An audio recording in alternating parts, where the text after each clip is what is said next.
الحمد للہ وکفا والصلاة والسلام علی عباده الذین اصطفى اما بعد فاعوذ باللہ من الشیطان الرجیم بسم اللہ الرحمن الرحیم۔ ہم لوگ آج بینک اسلامی کے دین کنیکٹ پروگرام کے تحت پیغام قرآن کے 25ویں حصے کے ساتھ آپ کی خدمت میں حاضر ہیں، اور انشاءاللہ آج 26ویں سپارے کے وہ مضامین جو اللہ تعالیٰ نے قرآن پاک میں نازل فرمائے ہیں اس کا ایک خلاصہ آپ کے سامنے پیش کیا جائے گا۔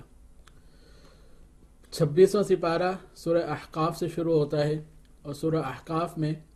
35 آیات ہیں اور 4 رکوع ہیں۔ یہ مکی صورت ہے، اور اس صورت کے بنیادی مضامین مکی صورت کے حوالے سے عقائد ہیں، اور عقائد کے اندر اللہ تعالیٰ قرآن پاک کا اس بات کہ اللہ تعالیٰ کی کتاب ہے، مشرکین مکہ کے مختلف اعتراضات کا جواب، اور اس کے ساتھ ساتھ اس صورت سے یہ بات معلوم ہوتی ہے کہ یہ صورت اس وقت نازل ہوئی تھی جس وقت نبی کریم صلی اللہ علیہ وسلم نے ایک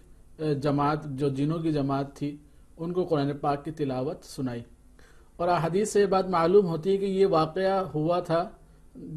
طائف کا جو واقعہ تھا۔ آپ صلی اللہ علیہ وسلم طائف گئے تھے تبلیغ کے سلسلے میں، تو اس سے واپسی پر یہ واقعہ پیش آیا تھا، اور نبی کریم صلی اللہ علیہ وسلم نے ایک فجر کی نماز میں جب قرآن تلاوت فرما رہے تھے تو وہاں سے جنات کی ایک جماعت گزری اور اس نے قرآن پاک کو سنا، اس کا ذکر ہے۔ اور ساتھ ساتھ پچھلی امت یعنی قوم عاد کا اللہ تعالیٰ نے اس صورت میں ذکر فرمایا ہے۔ مشرکین کے مختلف اعتراضات تھے جس کا جواب اس صورت کے اندر اللہ تعالیٰ نے دیا ہے اور اس کا تذکرہ فرمایا ہے۔ مشرکین یہ کہا کرتے تھے کہ یہ قرآن اللہ تعالیٰ کی کتاب نہیں ہے بلکہ کسی جادوگر کا کلام ہے، ان کا اپنا خود ساختہ کلام ہے، تو اللہ تعالیٰ نے اس بات کو بیان فرمایا کہ ایسی بات نہیں ہے، بلکہ یہ اللہ تعالیٰ ہی کا کلام ہے اور اللہ تعالیٰ نے ہی یہ اس کلام کو بھیجا ہے۔ اس کے بعد اس صورت کے اندر اللہ تعالیٰ نے 2 نمونے بیان فرمائے ہیں، ایک اچھا اور ایک برا۔ اچھا نمونہ اللہ تعالیٰ نے اس طریقے سے بیان فرمایا کہ ایک بندہ جس کا اولاد ہوتی ہے، اولاد بڑی ہو جاتی ہے، والدین کی فرمانبردار ہوتی ہے، اور اپنے والدین کے لیے دعا کرتی ہے کہ رب، اور اس میں اس بات کی دعا کرتی ہے کہ اللہ مجھے اپنے والدین کا فرمانبردار بنا اور یعنی اپنی عبادت کے لیے مجھے قبول فرما۔ یہ ایک نیک نمونہ۔ دوسری طرف برا نمونہ اللہ تعالیٰ نے بیان فرمایا کہ وہ اولاد جب والدین اس سے کہتے ہیں کہ بھائی تم ایمان لاؤ اور اللہ پر ایمان لاؤ، نیک اعمال کرو، تو کہتے ہیں کہ یعنی تم کس چیز کی مجھے دعوت دے رہے ہو، تو وہ اس کا انکار کر رہی ہوتی ہے۔ اس کے بعد قوم عاد کا اللہ تعالیٰ نے ذکر کیا ہے۔ قوم عاد حضرت ہود علیہ السلام کی قوم ہے، یہ پہاڑوں کے اندر رہتی تھی، اور حضرت ہود علیہ السلام کو دعوت ایمان دی، شرک سے روکا، لیکن یہ قوم اپنے نبی کی دعوت پہ قبول نہیں کیا، تو اس کے نتیجے میں اللہ تعالیٰ کی طرف سے عذاب نازل ہوا، اور عذاب کی صورت یہ ہوئی کہ سخت گرمی ہوئی، اور گرمی کے بعد یہ لوگ گرمی سے بلبلا اٹھے۔ پھر انہوں نے دیکھا کہ جو ہے بادل آ رہا ہے، تو وہ یہ کہنے لگے کہ یہ بادل جو آ رہا ہے یہ بادل ہمارے اوپر بارش برسائے گا، لیکن اللہ قرآن کہتا ہے کہ ان کو کیا معلوم تھا اس کے اندر تو ان کے لیے عذاب ہے۔ اور پھر اس کے بعد اس بادل سے اتنی تیز ہوائیں چلی جس کے نتیجے میں یہ اڑا کے ان کو پھینکا۔ اور قرآن یہ کہتا ہے کہ یہ بڑی مضبوط قوم تھی، قوم عاد بڑی مضبوط قوم تھی، لمبے قد، اور پہاڑوں کے اندر یہ گھر بنا کر رہا کرتے تھے، لیکن اللہ تعالیٰ کا جب عذاب آیا تو یہ ایسے ہو گئے جو تنکوں کی طرح، اور اللہ تعالیٰ اٹھا کے جو ہے وہ ہوا نے ان کو پھینکا، اور نتیجہ نکلا کہ یہ نیست و نابود ہو گئے۔ اس واقعے سے یہ سبق دیا جا رہا ہے کہ یہ مشرکین مکہ یہ بھی نبی کریم صلی اللہ علیہ وسلم کی دعوت کو قبول نہیں کر رہے، اور قرآن کے بارے میں مختلف قسم کے ان کے باتیں ہیں کہ جو قرآن اللہ تعالیٰ کا کلام نہیں ہے، کوئی جادوگر کا کلام ہے، آپ کا اپنا بنایا ہوا کلام ہے۔ تو دیکھو قوم عاد تم سے زیادہ مضبوط تھی، تم سے زیادہ طاقتور تھی، اللہ تعالیٰ نے جس طریقے سے ان کو نیست و نابود کر دیا تو تمہیں بھی اللہ تعالیٰ نیست و نابود کرنے پر قادر ہے۔ دوسری طرف مسلمانوں کو اس بات کی تسلی تھی کہ ٹھیک ہے یہ وہ وقت ہے جس کے اندر کفار مکہ غالب ہیں، لیکن ایک وقت آئے گا جب اللہ کی مدد آئے گی، اور اس کے نتیجے میں اللہ تعالیٰ دنیا کے اندر بھی تمہیں غالب کریں گے۔ اور پھر اللہ دوسرا جو عقیدہ دوبارہ یعنی موت کے بعد اٹھنے کا عقیدہ، اس کو اللہ تعالیٰ نے اس صورت میں ثابت کیا ہے، اور اس میں مثال یہ دی کہ جس طریقے سے اللہ تعالیٰ مردہ زمین کو زندہ کرنے پر قادر ہے کہ ایک بنجر زمین بارش ہوتی ہے اس سے جو مختلف فصلیں اور ہریالی جو ہے وہ آ جاتی ہے، تو اسی طریقے جب اللہ تعالیٰ اس بات پر قادر ہے تو اس بات پر کیسے قادر نہ ہوگا جو لوگ مر گئے، تو اللہ تعالیٰ اس کو دوبارہ زندہ کرنے پر قادر ہے۔ اور سورت کے آخر کے اندر اللہ تعالیٰ نے نبی کریم صلی اللہ علیہ وسلم کو صبر کا حکم دیا، مسلمانوں کو صبر کا حکم دیا کہ ٹھیک ہے ابھی صبر سے کام لو، انشاءاللہ وہ وقت آئے گا جب مسلمان جو ہے غلبے میں آ جائیں گے۔ لیکن جیسا عرض کیا کہ مکی صورت ہے تو بنیادی اس کے اندر جو نکات تھے وہ یہی کہ قرآن کی حقانیت کے ثبوت، آخرت کا ثبوت، اور اس کے ساتھ مسلمانوں کو اور نبی کریم صلی اللہ علیہ وسلم کو تسلی۔ اگلی صورت سورہ محمد ہے۔ سورہ محمد کے اندر 38 آیات ہیں اور 4 رکوع ہیں، اور اس صورت کا جو بنیادی موضوع ہے وہ بنیادی موضوع ہے قتال، لڑنا۔ شروع میں اللہ تعالیٰ نے جو ہے اس بات کو بیان فرمایا کہ 2 قسم کے گروہ ہیں، ایک مسلمان ہیں صاحب ایمان ہیں، اور دوسرے وہ ہیں جو کہ کافر ہیں۔ جب یہ 2 قسم کے لوگ ہیں، ایک فرما بردار اور ایک نافرمان، تو ایسا نہیں ہو سکتا کہ جب یہ 2 مخالف طرز کے لوگ ہوں اور آپس میں ان کا ٹکراؤ نہ ہو، تو یہ ٹکراؤ تو ہوگا۔ لہذا یہ ٹکراؤ یعنی پھر قتال کی صورت میں ہوتا ہے، جہاد کی صورت میں ہوتا ہے، تو اس کے احکامات اللہ تعالیٰ نے صورت میں نازل فرمائے، جس میں اس بات کو بیان فرمایا کہ تم جب کفار سے لڑو تو بالکل ثابت قدمی کے ساتھ لڑو، اور اس کے بعد جب اللہ تعالیٰ فتح دے دے تو اس کے بعد پھر جو کفار، اس کے احکامات بیان فرمائیں کہ یہ قیدی بنیں گے، اور اس قیدی بننے کے نتیجے میں کچھ وہ ہوں گے جو کہ قتل ہو گئے، کچھ وہ قیدی بنے۔ قیدی کے حوالے سے اللہ تعالیٰ نے اس بات کو آپشن دیے کہ ایک صورت یہ ہے کہ ان کو تم جو ہے اپنے کوئی تاوان لے کر ان کو جو رہا کر دو۔ اس بات کی بھی اجازت ہے کہ کچھ وہ لوگ ہوں گے جن کو اگر چھوڑا گیا تو مزید فتنہ کے باعث بنیں گے، ان کو قتل بھی کیا جا سکتا ہے۔ اور تیسری صورت یہ ہے کہ ان کو اگر چاہو تو اس صورت کے اندر ان کو غلام یا لونڈی بنایا جا سکتا ہے۔ لیکن یہاں پر یہ بات سمجھنے کی ہے کہ لونڈی یا غلام بنانا یہ کوئی مقصود نہیں ہے اسلام کا، اور بات یہ تھی کہ جس وقت یہ احکامات نازل ہوئے تو پوری دنیا کے اندر ایک نظام تھا کہ قیدیوں کو غلام یا لونڈی بنانے کا، تو اسلام نے اس کے ایسا نہیں ہے کہ لازمی ہے کہ جو آپ قیدی لیں تو اس کو لونڈی یا غلام بنائیں۔ جیسے پہلے 2 آپشن بھی ہیں کہ ان کو تاوان لے کے چھوڑا جا سکتا ہے، بغیر تاوان کے چھوڑا جا سکتا ہے، وہ اس وقت کی مصلحت کو دیکھتے ہوئے۔ اور قرآن نے تو قرآن اور اسلام نے تو ان کے حقوق پر بات کی ہے کہ اگر کوئی لونڈی غلام ہے تو اس کا حق کیا ہے کہ جو جیسا تم کھاؤ ویسا اس کو کھلاؤ۔ پھر مزید یہ کہ لونڈی اور غلام ہونے کے نتیجے میں یہ نہیں ہے کہ جو ہے وہ ہمیشہ لونڈی غلام رہے، بلکہ قرآن و حدیث سے ہمیں بات معلوم ہوتی ہے کہ بہت سارے صورت ایسی کی ہیں جس کے نتیجے میں آزاد ہو جائیں۔ مختلف کفارے اس حوالے سے دیے ہیں کہ اس کا کفارہ یہ ہے کہ تم کسی غلام کو آزاد کرو، اور تاریخ سے یہ بات ثابت ہے کہ کتنے صحابہ کرام تھے جنہوں نے ہزاروں غلاموں کو آزاد کیا۔ تو یہ اصلاحات تھی، جو ریفارمز تھے جو اسلام نے ہمیں دیے، کہ اس وقت جو ایک ظلم کا معاملہ تھا اس کو اسلام نے عدل کے ساتھ بدل دیا، اور ان کے حقوق کے اوپر بات کی کہ ان کو حقوق دیے جائیں۔ اور اس زمانے کے اندر یہ بھی رائج تھا کہ زبردستی بھی کوئی کمزور بندہ ہے تو اس کو غلام یا لونڈی بنا لیا جاتا تھا، اس کو تو بالکل سرے سے اسلام نے ختم کر دیا۔ اس کے بعد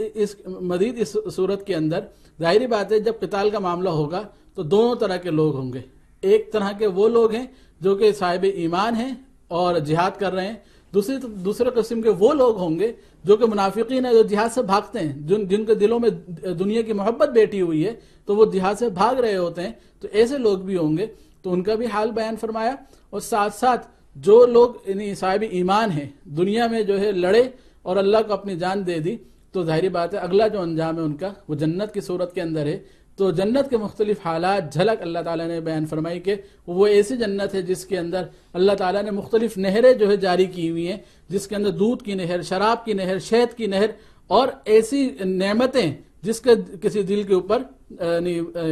ایسا نہیں کہ دل میں آیا نہیں، اس کا خیال نہیں آ سکتا، ایسی اللہ تعالیٰ نے نعمتیں اس جنت کے اندر رکھی ہوئی ہیں۔ اور سورت کے آخر کے اندر اللہ تعالیٰ نے پھر انفاق فی سبیل اللہ کا حکم دیا کہ اللہ کی راہ میں خرچ کرو، اور دنیا کی محبت دل سے نکال کر اللہ کی راہ میں خرچ کرتے ہوئے جو ہے زندگی گزاریں۔ اور اگر یہ انفاق فی سبیل اللہ کی راہ میں خرچ نہیں کریں گے تو اللہ تعالیٰ فرماتے ہیں کہ پھر ایسی قوم کو لے کر آئیں گے جو کہ اللہ سے محبت کرنے والی ہوگی، اور اللہ تعالیٰ بدل دیں گے۔ انفاق فی سبیل اللہ لازمی، اگر انفاق فی سبیل اللہ نہیں ہوا تو اللہ تعالیٰ جو ہے دوسرے قوم کو لانے پر قادر ہیں۔ اس کے بعد اگلی صورت سورہ فتح ہے، جیسے فتح کے نام سے، اور یہ صورت صلح حدیبیہ اور کے موقع پر کے بعد نازل ہوئی ہے۔ اس صورت کے اندر 4 رکوع ہیں اور 29 آیات ہیں، اور اس کی جو ابتدا ہے انا فتحنا لک فتحا مبینا کہ اللہ تعالیٰ نے فتح مبین کی خوشخبری اس صورت میں دی ہے، تو اسی حوالے سے اس کا صورت کا نام سورہ فتح رکھا گیا ہے۔ اس کے جو مضامین ہیں اس کے سمجھنے کے لیے ہمیں صلح حدیبیہ اور بیعت رضوان کو تھوڑا سا سمجھنا پڑے گا کہ یہ وہ موقع تھا جس موقع پر آپ صلی اللہ علیہ وسلم نے ایک خواب دیکھا، جس کے اندر آپ نے دیکھا کہ آپ صلی اللہ علیہ وسلم صحابہ کرام کعبہ کا جو ہے وہ طواف فرما رہے ہیں۔ جب صحابہ کے سامنے یہ بات ذکر کی تو وہ خوش ہوئے کہ ٹھیک ہے، ایک عرصہ ہو گیا تھا مکہ سے جدا ہوئے ہوئے مدینہ آئے ہوئے اور دوبارہ کعبہ کی جو ہے وہ طواف یا عمرے کی سعادت حاصل نہیں ہو پا رہی تھی، تو اب اگر اللہ تعالیٰ نے یہ بشارت دی تھی کہ جو ہے عمرہ ہوگا اور کعبہ کا طواف ہوگا، تو تقریباً 1400 صحابہ کرام آپ صلی اللہ علیہ وسلم کے ساتھ نکلنے کے لیے تیار ہو گئے کہ ٹھیک ہے عمرے کے لیے جاتے ہیں۔ اس کے بعد جب یہ حدیبیہ کے مقام پر پہنچے تو یہ اس بات کی اطلاع ملی کہ کفار تو لڑنے کے لیے نہیں، وہ جنگ کے لیے تیاریاں کر رہے ہیں، تو آپ صلی اللہ علیہ وسلم اپنے قاصد بھیجا عثمان رضی اللہ تعالیٰ عنہ کو کہ جا کر ان کو سمجھائیں کہ ہمارا اس وقت لڑنے کا کوئی پروگرام نہیں ہے، ہم تو صرف زیارت کے لیے اور عمرے کے لیے آ رہے ہیں۔ لہذا جب حضرت عثمان رضی اللہ تعالیٰ عنہ گئے تو یہ بات مشہور ہو گئی، حضرت عثمان کو انہوں نے قتل کر دیا، ایک سفارتکار کو، ایک قاصد کو انہوں نے قتل کر دیا۔ تو اس پر نبی کریم صلی اللہ علیہ وسلم نے تمام صحابہ کرام سے اس بات پر بیعت لی کہ ٹھیک ہے ہم لڑیں گے اور حضرت عثمان رضی اللہ عنہ کو بدلہ لیں گے، یا تو شہید ہو جائیں گے یا پھر اس وقت جان دے دیں گے، لیکن لڑتے رہیں گے۔ تو یہ جو بیعت لی اس کو بیعت رضوان کہا جاتا ہے۔ اور اس کے بعد مختلف ان کی طرف سے قاصد آئے کفار مکہ کی طرف سے، اور انہوں نے صلح کا پیغام دیا، تو آپ صلی اللہ علیہ وسلم نے ایک معاہدہ کر لیا صلح حدیبیہ کے موقع پر، جس میں یہ بات طے کر لی کہ اگلے 10 سال تک کوئی لڑائی جھگڑا نہیں ہوگا، امن و امان سے رہیں گے۔ کچھ شقیں ایسی تھی جس پر مسلمانوں کو یہ تھا کہ یار اس شق کے نتیجے مسلمان کمزور نظر آ رہے ہیں، لیکن اللہ تعالیٰ نے اس کو فتح مبین قرار دیا، اور اگلے بالکل 2 سال کے بعد، اس وقت 1400 صحابہ کرام تھے، اور 2 سال کے بعد جب فتح مکہ ہوا ہے تو اس وقت تقریباً 10,000 سے زائد صحابہ کرام آپ صلی اللہ علیہ وسلم کے ساتھ فتح مکہ کے موقع پر موجود تھے۔ اس طریقے سے اللہ تعالیٰ نے یہ جو صلح حدیبیہ تھی اس کو فتح مبین قرار دیا۔ تو اس کے اندر یہ دونوں واقعات، یعنی بیعت رضوان کا بھی تذکرہ اللہ تعالیٰ نے فرمایا، اور صلح حدیبیہ کے جو واقعات ہیں ان کا بھی تذکرہ اللہ تعالیٰ نے اس میں فرمایا۔ مزید یہ کہ اللہ تعالیٰ نے یہ کہا کہ یہ جو مخلصین ہیں، یہ 14 صحابہ کرام تھے جنہوں نے اللہ تعالیٰ کے نبی کریم صلی اللہ علیہ وسلم کے ہاتھ میں بیعت کی اور موت کے اوپر بیعت کی، اللہ کی راہ میں لڑنے کے لیے بیعت کی، تو فرمایا کہ اللہ تعالیٰ ان سے راضی ہے اور یہ اللہ سے راضی ہے، اس لیے اس کو بیعت رضوان کہا جاتا ہے۔ اور اس صورت کے آخر کے اندر اللہ تعالیٰ نے صحابہ کرام کی صفات کو بیان فرمایا ہے کہ یہ وہ صحابہ کرام ہیں کہ اشداء علی الکفار رحماء بینہم، کہ کفار پر شدید ہیں لیکن آپس میں رحم دلی کے ساتھ رہتے ہیں۔ اور اس خواب کا بھی تذکر اللہ تعالیٰ نے فرمایا، اور جس میں نبی کریم صلی اللہ علیہ وسلم نے عمرے کی جو صورت تھی اس کو دیکھا تھا، اس کا تذکرہ فرمایا، اور آخر کے اندر صحابہ کرام کی صفات کو ذکر کرنے کے بعد اللہ تعالیٰ نے اس صورت کا اختتام فرمایا۔ 26ویں سپارے کے اندر سورہ حجرات ہے، اور اس صورت کو آداب اور اخلاق کی صورت بھی کہا جاتا ہے، کیونکہ اس کے اندر اللہ تعالیٰ نے بہت سارے آداب اور اخلاق مسلمانوں کو سکھلائے ہیں۔ صورت کے شروع کے اندر اس بات کا تذکرہ ہے کہ کچھ جو نادان قسم کے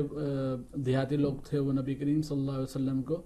حجرہ کہتے ہیں چھوٹا گھر کو، تو سمجھو اس گھر سے حجرے کے باہر سے پکارتے تھے، تو اللہ تعالیٰ نے اس کو منع فرمایا۔ اس کا تذکرہ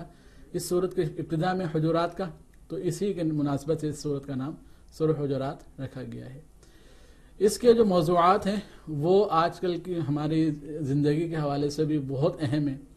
پہلا موضوع تو اس میں عظمت رسول، کہ نبی کریم صلی اللہ علیہ وسلم کی عظمت ہر مسلمان کے دل میں ہونی چاہیے، اور عظمت کا ایک تقاضا یہ ہے کہ جس طریقے سے ہم اپنے والد کو، اپنے بڑے کو، اپنے استاد کو اس طرح نہیں پکارتے جس سے ہم ایک اپنے دوست کو پکارتے ہیں،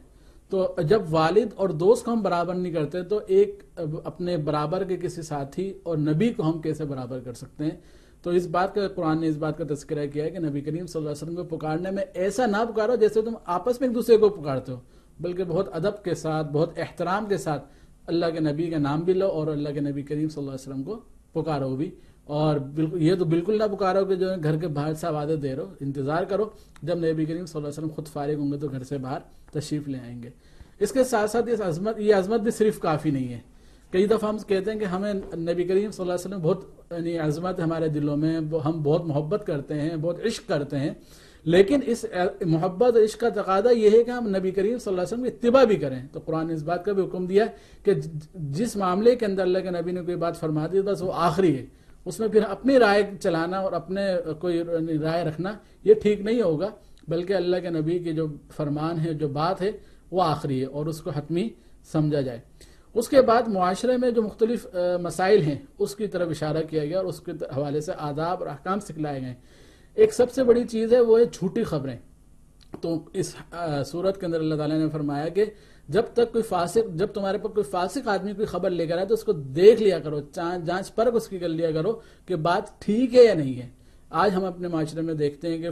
سوشل میڈیا کے ذریعے سے مختلف ذرائع سے ہمارے پاس مختلف خبریں آ رہی ہوتی ہیں. تو قرآن ہمیں اصول بتلاتا ہے کہ ہر خبر کو آگے پھیلانے کی نہیں ہوتی، اور اس وقت ہم اس خبر کو آگے نہ پھیلائیں جب تک کہ اس کی ہمیں تفشیش نہ ہو جائے کہ ہاں واقعتاً یہ ٹھیک خبر ہے، تو پھر اس کو آگے ہم فارورڈ کریں، اس کے بغیر اس کو فارورڈ نہ کریں. اور اس میں بھی بڑا سنگین معاملہ اس وقت آ جاتا ہے جب کوئی قرآن کی آیت اور کوئی حدیث ہمارے پاس پہنچتی ہے اور ہم اس کو آگے فارورڈ کر دیتے ہیں بغیر اس بات کو جانے کہ واقعتاً یہ قرآن کی آیت ہے یا نہیں ہے، یہ حدیث ہے یا نہیں ہے، نبی کریم صلی اللہ علیہ وسلم کا منسوب ہے تو واقعتاً یہ اللہ کے نبی کا ارشاد ہے یا نہیں ہے. اس چیز کو دیکھے بغیر ہم اس کو آگے کر دیتے ہیں، تو اس سے بچنا چاہیے. پھر اس کے بعد اس بات کی یعنی اگلا حکم یہ دیا گیا ہے کہ اگر دو مسلمان گروہوں کے اندر آپس میں اختلاف ہو جائے، ہو سکتا ہے یعنی، لیکن ہمارا جو کردار ہونا چاہیے وہ یہ نہیں کہ ہم جو ہے نا وہ اس اختلاف کو بڑھائیں، بلکہ ہم صلح کی کوشش کریں. اس میں اس بات کو دیکھیں کہ کون حق پر ہے اور اس حق دوسرے کو سمجھائیں اور صلح آپس میں ان کی صلح کروا دیں. یہ ایک مسلمان کا طریقہ کار ہونا چاہیے. پھر کچھ معاشرتی پہلوؤں کے اوپر روشنی ڈالی گئی ہے. اس میں ایک بات یہ کہ جب ہم آپس میں رہتے ہیں تو ایک دوسرے کا مذاق نہ اڑائیں. بہت سارے جھگڑے اس بنیاد پر ہوتے ہیں کہ ہم دوسرے کا مذاق اڑاتے ہیں، اور اس کی جو بنیاد ہوتی ہے وہ یہ کہ ہم دوسرے کو حقیر سمجھ رہے ہوتے ہیں، اس کا مذاق اڑاتے ہیں. تو بہرحال اس سے بچنا چاہیے. قرآن یہ کہتا ہے کہ جو ہے ہم ایک دوسرے کا مذاق نہ اڑائیں، کسی کو حقارت سے نہ دیکھیں. اللہ کے نزدیک کون مقبول ہے مجھے نہیں معلوم. پھر اس کے بعد تانا زنی سے منع کیا گیا، ایک دوسرے پہ تانے نہ دیں کہ جو نا تو فلاں اور تو فلاں. تو اس طریقے سے تانا زنی ایک دوسرے کے اوپر نہ کریں، ایک دوسرے کو برے القابات سے نہ پکاریں. تو اندھا ہے، تو کاڑا ہے، تو یعنی اور کوئی بات کہیں کہ تو کالا ہے، تو ٹھگنے قد کا ہے. اس قسم کے الفاظ ہم استعمال نہ کریں. اس کے ساتھ ساتھ اگلا حکم یہ ہے کہ تم بدگمانی نہ کرو. بدگمانی کا مطلب یہ ہے کہ ایک چیز جس کی میرے پاس کوئی دلیل نہیں ہے. علماء فرماتے ہیں کہ قیامت کے دن اگر میں کسی کا حسن ظن رکھتا ہوں، اچھا گمان کرتا ہوں، مثال کے طور میں یہ گمان رکھتا ہوں کہ یار یہ نمازی آدمی ہے، فجر بھی پڑھتا ہوگا اور اچھے اخلاق والا آدمی ہے، تو اس حسن گمان کے لیے کسی دلیل کی ضرورت نہیں ہے، یہ خود ایک ثواب کا کام ہے. حدیث کے الفاظ ہیں کہ ایک مسلمان سے اچھا گمان کیا جائے. لیکن اگر میں نے بدگمانی کی ہے، میں نے اپنے دل میں یہ سوچا ہے کہ یار یہ برا آدمی ہے اور بہت برا آدمی ہے، تو کل قیامت میں اس کی دلیل دینی پڑے گی کہ بتاؤ تم نے یہ گمان کیسے رکھا ہے کسی کے بارے میں، جب تک تمہیں پکی بات معلوم نہیں تھی کہ یہ کس قسم کا ہے. تو یہ برا گمان رکھنا، فرمایا کہ یہ اس برے گمان سے بچو. اسی طریقے سے کسی کے بارے میں ٹوہ لینے سے کہ بھئی یہ دیکھوں کہ یار کیا کرتا ہے کیا نہیں کرتا، کن کن چیزوں میں، تو اس ٹوہ لینے سے بھی منع کیا گیا ہے. تو اب یہ اور آخری جو حکم دیا وہ غیبت کے حوالے سے کہ غیبت نہ کرو، اور بہت سخت الفاظ میں فرمایا کہ کیا تم اس بات کو پسند کرتے ہو کہ تم اپنے مردہ بھائی کا گوشت کھاؤ،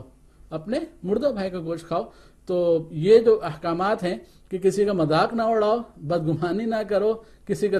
اپنے تانا زنی نہ کرو، یہ وہ بنیادی چیز ہیں. اگر ہم اس پر عمل کر لیں تو آج ہمارے بہت سارے مسئلے حل ہو جائیں، ہمارے آپس کے جھگڑے ختم ہو جائیں. اور قرآن پھر اگلی جو بات تھی وہ بات ان سب کو کنکلوژن ہے وہ یہ کہ اللہ تعالیٰ نے مختلف قبائل میں لوگوں کو بانٹا. تو یہ مختلف قبیلوں سے ہونا کہ میں مہاجر ہوں، میں سندھی ہوں، میں پٹھان ہوں، یا میں کسی اور نسل سے ہوں، تو یہ نہ کسی اچھی نسل سے ہونا، میں سید ہوں، تو یہ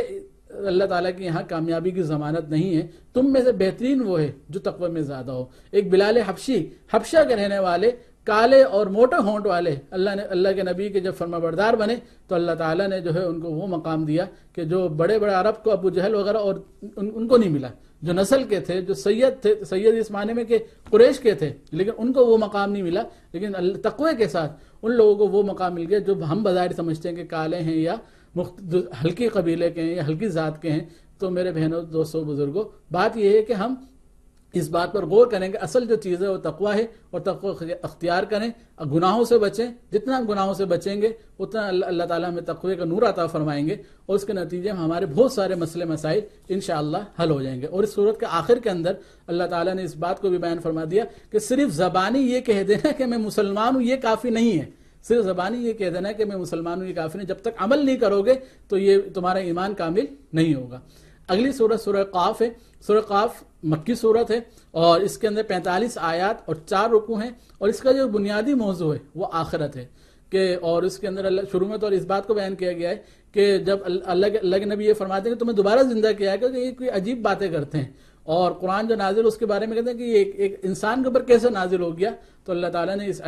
ان کے جو ہے رد کیا کہ یار وہ اللہ جو زمین سے کو بنجر ہونے کے بعد دوبارہ زندہ کرنے پر قادر ہے، کیا وہ انسانوں کو دوبارہ زندہ کرنے پر قادر نہیں ہے؟ اور پھر اس کے بعد آخرت کے احوال اور آخرت سے ڈرایا ہے کہ دیکھو جو تم الفاظ کہتے ہو، یہ 2 بیٹھے ہوئے ہیں یعنی کراون کاتبین، وہ لکھ رہے ہیں، ہر لفظ لکھ رہے ہیں، ہر بات کو ریکارڈ کیا جا رہا ہے، اور وہ ریکارڈنگ پھر آخرت میں چلے گی، اور اس کا انجام اور اس کے جو بدلہ ہے وہ آخرت میں دیا جائے گا۔ اور اس کے ساتھ ساتھ پچھلی اقوام کا بھی اس کے اندر تذکرہ ہے، اور آخرت کی جواب دہی سے ڈرایا جا رہا ہے۔ تو بہرحال یعنی اس کا جو جیسا عرض کیا تھا سورہ قاف کا اصل موضوع آخرت تھی، اور اس کے حوالے سے مختلف چیزیں اللہ تعالیٰ نے سورت میں ذکر فرمائی ہے۔ 26ویں سپارے کے آخری جو سورت جو ابتدا ہوتی ہے سورہ زاریات ہے۔ سورہ زاریات کا یہ مکی صورت ہے، اور ابتدائی صورتوں میں سے ہی ایک صورت ہے۔ اس میں اللہ تعالیٰ نے مختلف ہواؤں کی قسم کھا کر اس بات کو ذکر فرمایا کہ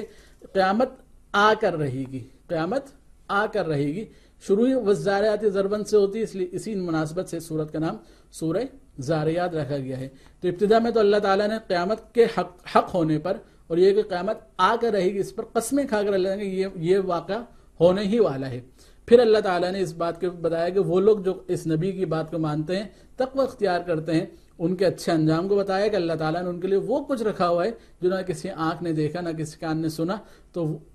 وہ احوال اللہ تعالیٰ نے بیان فرمائے۔ اس کے ساتھ ساتھ پھر مال و دولت کے احکام کے، اگر اللہ تعالیٰ نے کسی کو مالدار کیا ہے تو اس مالدار ہونے کا تقاضا یہ ہے کہ وہ مال پر سانپ بن کر نہ بیٹھ جائے، بلکہ اس مال میں اللہ تعالیٰ نے کچھ حقوق رکھے ہیں، اور وہ حقوق ادا کرنا ہر مالدار کے اوپر لازمی ہے، جس میں محروم کا بھی حق ہے اور مانگنے والے کا بھی حق ہے، کہ جو سائل اور محروم ہیں ان کا حق ہے۔ یہ جو بات قرآن کہتا ہے کہ للسائل والمحروم، کے سائل کا بھی حق ہے، محروم کا بھی حق ہے، اس سے آج کل کا جو فلسفہ ہے کہ میرا مال میرا ہے، میں نے اپنی قوت بازو سے کمائی، یہ میرا ہی مال ہے، کسی اور کا اس پر حق نہیں ہے، قرآن اس بات کو رد کرتا ہے کہ ایسا نہیں ہے۔ جو مال تمہیں دیا گیا یہ اللہ کا مال ہے، اور یہ مخلوق اللہ کا کنبہ ہے، لہذا یہ بات لازمی ہے کہ تم اس مال میں سے خرچ کرو۔ پھر خرچ کی جو تفصیلات ہیں وہ ہمیں سیکھنی چاہیے کہ سالانہ زکوٰۃ بھی دینی ہے، فطرہ بھی دینا ہے، اور اس کے ساتھ ساتھ اپنے قربانی بھی کرنی ہے، یہ تو واجبات ہوگا۔ باقی اس کے علاوہ جیسا موقع با موقع ہمیں نظر آئے وہاں پر محروم لوگوں کو جن تک اللہ کا رزق براہ راست نہیں پہنچا، ہم اس کے لیے واسطہ بن جائیں۔ یاد رکھیے جب ہم کسی کی آسانی کا واسطہ بنیں گے تو اللہ تعالی ہمارے لیے ہمارے رزق کے دروازے مزید کھول دیں گے۔ اس میں جو ہے یعنی کنجوسی دکھانا یہ ایک مسلمان کا شعار نہیں ہو سکتا۔ اور اس سپارے کے جو آخر ہے وہ ابراہیم علیہ السلام کے واقعے کے اوپر ہے کہ حضرت ابراہیم علیہ السلام کے پاس کچھ مہمان آئے، ان مہمانوں کے لیے حضرت ابراہیم علیہ السلام نے کچھ تیار کیا بچھڑا وغیرہ، تو انہوں نے ہاتھ ہی نہیں لگایا۔ تو جب پھر انہوں نے کہا ہم تو فرشتے ہیں اور قوم لوط کی طرف ہمیں عذاب کے لیے بھیجا گیا ہے، تو یعنی یہاں پر آ کر یہ سپارہ ختم ہوتا ہے۔ تو آج ہم یہ جو ہماری سیریز چل رہی ہے پیغام قرآن کے دین کنیکٹ پروگرام کے تحت بینگ اسلامی کے، اس کے ہم یعنی 25ویں جو حصہ تھا وہ آج ہمارا ختم ہو جاتا ہے۔ انشاءاللہ اگلے حصے کے ساتھ پھر حاضر ہوں گے۔ السلام علیکم۔